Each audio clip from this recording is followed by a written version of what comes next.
There is nothing more frustrating than trying to lose weight and feeling like you're doing absolutely everything right and not getting results. So in this video, I'm going to go over the 7 most common mistakes that I see people make that prevent them from being able to consistently lose weight and to reach their goals. And if you stick around, I'm going to share a bonus 8th mistake that, ironically, if you just take care of that one, could actually take care of all of the rest of them. All right, so let's dive in with number 1. The very number 1 reason that you might not be losing weight is that you're not in a calorie deficit. This is sort of the cardinal rule of weight loss, in that you must be in a consistent calorie deficit in order to lose weight. Now, there are a lot of different ways that you can get yourself into a calorie deficit. You can eat less and move more. You can just eat less. You can just move more. Any combination of these things that shifts your calorie in and your calorie out expenditure in such a way that you are taking in less calories than you're burning on a daily basis is going to put you into a situation where you're in a calorie deficit and you will start losing body fat. And potentially, depending on how you get yourself into that calorie deficit, you may even lose some muscle mass as well. That's number 1. We understand that if we're not seeing consistent results, is because we're not in a calorie deficit. Now, what do we do about that? Well, let's go to mistake number 2. Mistake number 2 is that you're not tracking the things that you need to be tracking accurately in order to know that you're in a calorie deficit. So what are the things that we've got to track or got to understand in order to be in a consistent calorie deficit? Well, we need to, first of all, track our day-to-day weight. If we're not tracking our weight consistently and understanding how that weight fluctuates up and down, and are we trending down? Are we staying stable? Are we trending up? What does that look like?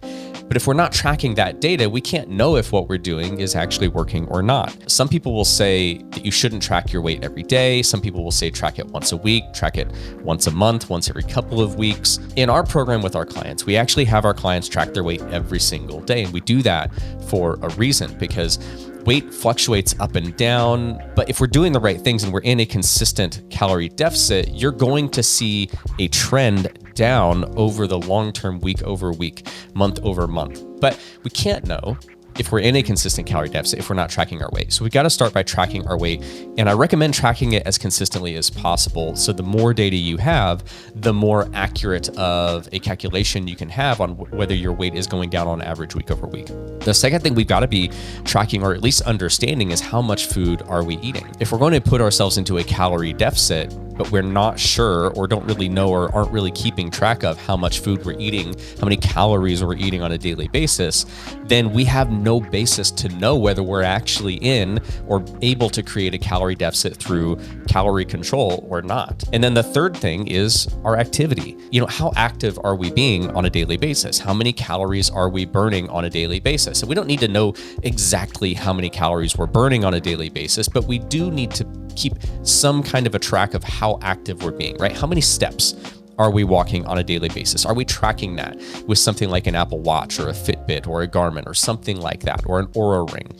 We've got to be able to track these 3 key things accurately and consistently in order to know, A, if we're in a consistent calorie deficit, and also then to know what we might want to tweak or optimize if we want to speed up our rate of weight loss or slow down our rate of weight loss. So we got to be tracking our actual results, our weight, consistently. Ideally, I recommend weigh yourself every day and keep track of that, keep a log of that, and then make decisions based on your average weekly weight, not on your day-to-day weight and those fluctuations. And then second, you've got to have an understanding and tracking of your food intake, your calories in, and your activity or your calories out, which the best thing to track there is just, am I walking and how many steps a day am I walking? Okay, let's get into mistake number 3, which kind of goes back to that daily activity, that walking piece of this, okay, which is you aren't moving. Let's say you are tracking your steps and you have some understanding of the food that you're eating every day, but you're still not losing weight.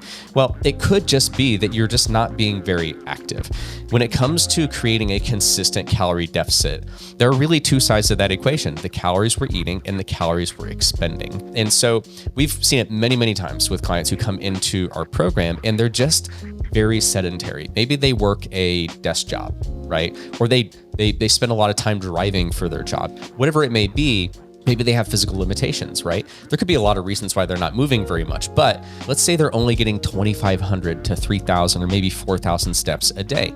Well, what we recommend for all of our clients is a very sustainable 8,000 steps a day as a really optimal amount of sustainable daily activity. It sort of gets our metabolism, our calories out equation to a great place where we're able to eat a little bit more food, but still want to be in a comfortable calorie deficit. It doesn't seem overwhelming in that we've got to walk so many steps every day, and it doesn't seem unachievable. 8,000 steps a day is a nice, sustainable number. But if you're only getting 2,000 to 4,000 steps a day, that's going to make it very, very difficult for you to get into a consistent calorie deficit just through reducing your food. Because if you're not being very active, that means the calories out part of your equation is really low, which means you have to cut even deeper and deeper and deeper in the food realm, which is the hardest place to cut because we all like food, right? We all want to feel full. We want to feel satiated. We want to feel satisfied. And ideally, we don't want to have to cut in the food realm any more than we have to get the results that we want. So if you're struggling to see consistent results, that is the first place that I would look, is your daily activity. And if you're only getting 2,000 to 4,000 steps or even 5,000 steps a day, I would start working on that first. I would start working on optimizing for a consistent, everyday 8,000 steps a day. Now, I'll give you a little tip that I do to make sure that I hit that number more days than I don't. What I like to do is, because I spend a lot of time sitting at desks, making videos, on client calls, doing stuff like that. If I don't try, I only get somewhere between 3,000 and 4,000 steps a day if I'm not trying and being aware and intentional of getting those steps in. So what I like to do is I have a little walking pad treadmill downstairs, literally in my living room. And what I like to do is 3 or 4 times a day, I will just take a 10-minute break away from my computer, away from my desk, and I'll walk over and I'll jump on the walking pad and I'll hit start and I'll put it to a speed of 3 and I'll walk for 10 minutes. And while I'm walking for 10 minutes, I will pull up a video or something like that on my phone that is entertaining. Maybe I'll scroll social media or whatever, but it kind of lets me decompress from work for a few minutes, get over there and get some steps in. Now, the average person walks about 1,000 steps in 10 minutes. So if I naturally get about 3,000 to 4,000 steps without trying every day, and I take 3 to 4 breaks to walk 10 minutes each, then I'm getting that 3,000 to 4,000 steps that I'm missing, and that's getting me to my goal every day. And I'm not feeling like I have to go on this really big, long walk away from my family or taking me away from other tasks that I'm trying to do. And it gets me this nice thing where I get to decompress from work a few times a day and get my steps in, and it works really well. So just a quick tip, if you are someone especially who works a sedentary job or something like that, just take a few breaks throughout the day, walk for 10 minutes, and you'll get that step count up. But you got to make sure you're tracking it so that you know where you're at right now and how you're going to get to that goal of 8,000 steps a day. Okay, so let's move on to the fourth one, and that is that you might not be accounting for everything that you're eating, right? This is a very, very common mistake, and sometimes it happens, I think, for 2 different reasons in different situations. Sometimes we're just not accounting for everything we're eating because we're not being fully honest with ourselves about the food that we're eating, right? We might be being very intentional with our meals and some intentional snacks, but yet we might be not really counting or being honest about the nibbles we're taking off of our kids' plates, or finishing our kids' plates, or getting into the kids' Cheez-Its, or different things like that. Grabbing a piece of candy out of the candy bowl at work several times a day, and we're not fully accounting for those things. So sometimes it really does come down to an issue of honesty. Am I being fully honest and upfront with myself about everything that I'm eating or drinking that has calories in it every day? Because the problem is a lot of food that people eat today is very calorie dense, meaning that it doesn't take a large volume of that food to get a large volume of calories. I mean, peanut butter is a great example of that. Everybody loves peanut butter, right? But 2 measly little tablespoons of peanut butter is about 200 calories. And so mismeasuring on something just like peanut butter, or just having a couple extra spoonfuls of peanut butter throughout the day, could easily be 200 to 300 calories. And if the average female is in about a 500 calorie deficit per day to lose about 1 pound per week, well, just that one little mistake, or not being honest about eating those 2 tablespoons of peanut butter, could actually greatly decrease her calorie deficit or take her into maintenance where she's actually not losing weight at all. So we got to be honest about what we're eating. And then the other reason that I think sometimes this happens is not because you're being dishonest, it's because sometimes you just don't really understand the food that you're eating. You may not have a good enough grasp on nutrition and looking at nutrition labels and understanding foods and calorie density and protein content and fat content and all of that, portioning and all of that, in order to actually be able to be accurate with consuming the right amount of calories every day. And so if you're not really educated to the right degree when it comes to the food that you're eating and understanding food and nutrition, then you can't really control it. I see this all the time when we first start working with a lot of folks, but especially with folks that we work with who are struggling with type 2 diabetes. They're trying to control their blood sugars, but a lot of folks coming into our program, though they're trying to lower their blood sugars by eating less of certain foods that are high sugar, high carbohydrate, they oftentimes don't have the real nutritional, educational grasp on food that they're eating to understand which foods to eat less of.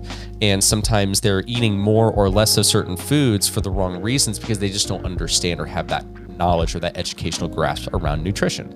So when it comes to our food, we have to account for everything that we eat. We have to do it honestly, and we have to do it accurately, which means we have to really understand the food and the nutrition in order to properly account for that. Okay, so if you're someone who's moving a lot, maybe you're getting 8, 10, 12,000 steps a day, you're working out 4 or 5 times a week and you're not losing weight, I'll tell you this is where your problem is, right? You're either not being completely honest with the food that you're eating, or there's something that you're missing in the nutritional realm and you're just not accounting for it. And you might need a little bit of help figuring out what that is, or getting more educated in the realm of nutrition so that you can figure that out. Let's move on to number 5. And that is that you're just not being consistent with your food and your activity levels, right? We've talked about the fact that your food intake and your calorie output with your activity, these two things and where they're at is what puts us into that calorie deficit, right? So if you're being very inconsistent with these two things, then your calorie deficit could be all over the place, right? If one day you're walking 2,000 steps and the next day you're walking 10,000 steps and the next day you're walking 3,000 steps, right? And then one day you're eating 1,200 calories and then the next day you're eating 1,800 calories. If you're just being very inconsistent with these two things, then your calorie deficit is all over the place. You may be in a calorie deficit of 200 calories today, 800 calories tomorrow. You may be in a calorie surplus of 1,000 calories the next day because you had a massive cheat meal or a cheat day. And so consistency is one of the biggest killers of folks. And it's also one of the most frustrating because there's nothing more frustrating than actually being really on plan, let's say 5 days or 4 days out of the week, and then 1 to 2 days can completely sink your calorie deficit for the week if you're cheating or binging or doing different things, even just 1 or 2 days. Even just with the amount of calories in some of the food out there, even just one massive cheat meal can be enough to undo an entire week's worth of good work for some people who don't have a massive metabolism. And so we've got to focus on consistency first. So that means in the realm of food, trying to be really intentional, making sure you understand the food that you're eating so that you can accurately account for it, and just trying to be disciplined, trying to stay on track, not cheating, not binging, fully accounting for everything that you're eating and being really consistent 80% of the time. It doesn't have to be perfect, right? We don't have to hit 100% every day. It does not to be all or nothing, black or white. A solid 80% of the time being on track can be, and oftentimes is, more than enough for you to get great results. And then same thing with your activity levels, really striving to hit a consistent 8,000 steps a day, a consistent 3 strength training workouts a week for 30 to 45 minutes. If you can hit those two things on the activity level consistently, and then be consistent with your food, you're going to know that you're in a very consistent calorie deficit. And that's where your weight loss graph is going to start to look like this client. I'll throw a graph up here on the screen. This is a graph from one of our clients who's lost a lot of weight over a long period of time. And you'll see their weight loss graph looks very, very consistent. There is some up and down here, but if you look at the trend line, it is laser consistent. And that's because this person is being very consistent with their food intake and their activity levels. Let's move on to number 6. And that is that you're being impatient and you're self-sabotaging yourself. Now, what do I mean by that? A lot of people are just very emotionally reactive to the scale. What the And I get it. You're doing all this stuff to try to lose weight. You're trying to make dietary changes and cleaning up your food and trying to eat healthier. And that's hard to do. And sometimes it's not as enjoyable as you want it to be. You're trying to get active and prioritize time to move and to walk and to work out. And maybe you don't even like working out, but you're trying to do it. And so it's hard. You're doing all this work. And unfortunately, the scale does not always reflect the work that you're putting in, especially in the short term. And a lot of people are very emotionally reactive to this. And so it is extremely common for folks to be doing everything right. And they'll see their scale go up and then maybe even hold. And now they're looking at 3 days, 4 days, 5 days, 7 days, maybe even 10 to 14 days, and their scale hasn't gone down consistently yet. Now, what I know and what we know as coaches in this industry is that there's actually reasons for that. Okay, there's actually a reason why the scale will not go down when you're doing everything right. And it's not that it's not working. I'll throw up a graph here and I'll explain this a little bit. There is actually an ebb and a flow process. There is actually a hormonal ebbing and flowing that happens in the body when you are in a consistent calorie deficit, because being in a consistent calorie deficit and losing weight over a long period of time is a form of stress on the human body. And so what you will see, and I could put up hundreds of our weight loss clients' graphs, and you would see they all look the same way. In some way, shape, or form, they all have this stair-step pattern that you see in this graph, okay? And what this stair-step pattern really represents is a pattern, hormonal pattern that happens when you're in a consistent calorie deficit.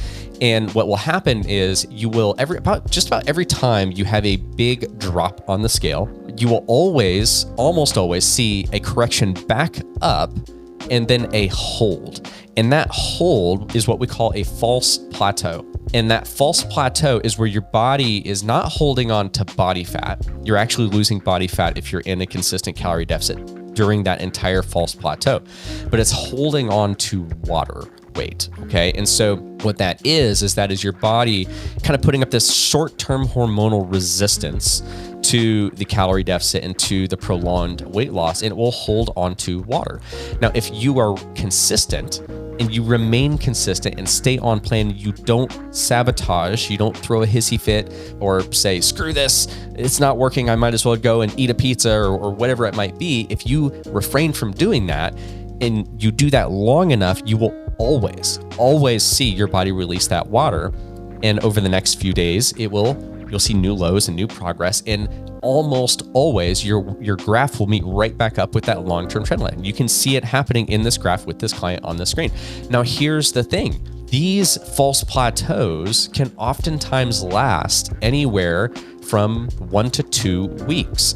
And if you're a female in particular, you have it even worse because you actually have your own hormonal situation going on and your own hormonal cycle that contends with this as well. And so the female cycle, you actually have periods of the month where you're holding on to water and you have other periods of the month where you're not. So if you're in a consistent calorie deficit and you know that every time you see new progress on the scale, you're going to see a 1 to 2 week lull in that scale movement because of the body's hormonal resistance to prolonged weight loss, and your monthly cycle also happens to line up with that lull in the wrong way, you could actually be looking at anywhere from a 2 to a 3 week false plateau before all the fat loss results that you've been earning with your consistency is actually revealed. And so this is actually one of the number one reasons why people give up and fail. And it's not because what they were doing wasn't working. In fact, they actually were losing body fat the entire time. They just got so frustrated not understanding this hormonal stair-step pattern that people go through even when they're doing everything right, and how that oftentimes lines up if you're a female with your monthly cycle, and you're sabotaging even though it's actually working. So big, okay? So that is number 6. You got to be patient, and you've got to understand this hormonal ebb and flow process, because you cannot get around it. There's nothing you can do about this but to be consistent. And that's why I always tell folks, focus on what you're doing, focus on the lifestyle building, focus on all of that, and the results will come. Our saying that we tell our clients in our program is 3 weeks before you freak. And that's because we know that there can be this 1 to 2 week period where you're not going to lose weight because your body's retaining water as under the stress of the weight loss. And then there could be a female cycle thing that backs up to that. So we say 3 weeks before we change anything, 3 weeks before we freak out, 3 weeks before we throw a hissy, we're going to stay the course. And then if after 3 consistent weeks, we do not see drops on the scale, we're going to dig deeper and we're going to say, okay, where's your food at? What are your activity levels? Where's the inconsistency? Are we being honest? Where's the problem? Then we might tweak something. But it's very rare that we have to. Next, let's get to number 7. And that is that you keep rebelling because what you're doing to lose the weight is just not sustainable. And so what do I mean by that? Well, the most common way this shows up is with folks' food, the food that you're eating. If you are trying to all of a sudden go on some kind of a restrictive diet, taking out all of your favorite foods, trying to go whole foods overnight, just really sucking the enjoyment right out of your day-to-day eating, well, we're normal people. We're social people. We like food, right? Most of us are kind of like self-professed foodies, right? And so when you take someone who loves food and all of a sudden you take all the joy and the enjoyment out of food, then that is very difficult. And oftentimes we just rebel against that, right? And so what you end up with is this thing where we've cut way back and gone very restrictive, and then all of a sudden we just binge, right? Or we go out to eat with our family, and because everybody else is getting whatever they want on the menu, you do the same thing, right? And you cave and you sabotage because what you're doing is not sustainable. Same thing can happen on the activity and the workout side. If you're working out incessantly and doing tons of super high intensity cardio and different things like that, you may also start sabotaging yourself or rebelling against that because it's miserable, right? And so we've got to really start focusing on, from day one, ideally, making this a truly sustainable lifestyle. Meaning, one of my favorite quotes ever from one of my previous mentors was that if you wouldn't do it for a decade, don't do it for a day. Right? And that sounds a little bit extreme, but it's just the mindset that if you're going to sign yourself up to do a bunch of things that you just absolutely do not enjoy to try to get a result, well, that's really problematic, because the moment you stop doing those things, your whole calories in, calories out equation is going to shift, and potentially in the wrong direction, causing you to gain the weight back, et cetera, et cetera, et cetera. So you want to really start from day one, learning how to put together a meal plan and a diet, so to speak, of food that is high protein, that is high fiber, high nutrient, lower calorie or lower carb and lower fat, just in balance in the right way that you can get the results that you want. But also it has to have a certain degree and threshold of enjoyment and convenience. Otherwise, you simply just won't continue to do it. So those are the key 7 reasons or 7 mistakes that we see most often prevent people from being able to consistently lose weight. I'm going to give you, I promised you I would give you a bonus number 8, and here it is. The bonus number 8 that actually could take care of all of the rest of these if you do this right. The fact that you don't know what you don't know. Okay, what do I mean by that? Right? You don't know what you don't know. But what it means is you're on this journey to lose weight, and you're bombarded by all this information all the time. Even watching this video, this is just another part of you being bombarded with information on this journey, and you're trying to figure it out, right? You're trying to figure out, okay, is this true? Is that true? Should I do this? Should I do that? This video and this guy says I should do this. This video and this person says I should do that. And there's all this stuff going on. You're doing a bunch of stuff to try to get a result. And the problem is you don't know what you don't know. You're not aware of the information, the pieces of the puzzle that you don't even know that you're missing. It's like you're trying to put this puzzle together without actually the picture of what the puzzle is supposed to look like. So you're just randomly kind of picking up these puzzle pieces and saying, okay, I don't know what I'm making here, but do these fit together? And so the recommendation here is that if you really, really are committed to getting long-term results and you want to get there faster, rather than later, then you want to get help. And the best thing you could do is to hire a coach. Because if you have a coach, that coach is going to be able to get you into a consistent calorie deficit. They're going to be able to educate you with food and nutrition and help you to see what it is that you might be doing wrong, that maybe you just have no idea that you're doing that thing wrong. You're going to get another set of eyes, another expert set of advice, someone to really cut through all that and help you see exactly what you need to do, exactly what you need to tweak, exactly what you need to learn, all of that stuff, and someone that can help you to put it all together in something that is actually sustainable. So if you do that, then you can get into a consistent calorie deficit, and you can do it faster rather than waiting and trying to figure out on your own. You can have someone who will help you to track the right things and to do it accurately. Someone can help you figure out how to get your activity levels up consistently. Someone that can help you make sure that you are being accountable for the food that you're eating and you're doing it accurately. Someone who can really help you be consistent with your food and consistent with your activity levels, where in the past you were kind of all over the place, either by giving you accountability or just helping you figure out from a time management perspective how to do that. Someone who can talk you off the ledge when it has been 2 weeks and your scale hasn't reached down to a new low yet, and you're in the middle of a false plateau, or your cycle, your female cycle is also lining up with that, and they can talk you off the ledge and say, hey, stay on track. We've been through this before.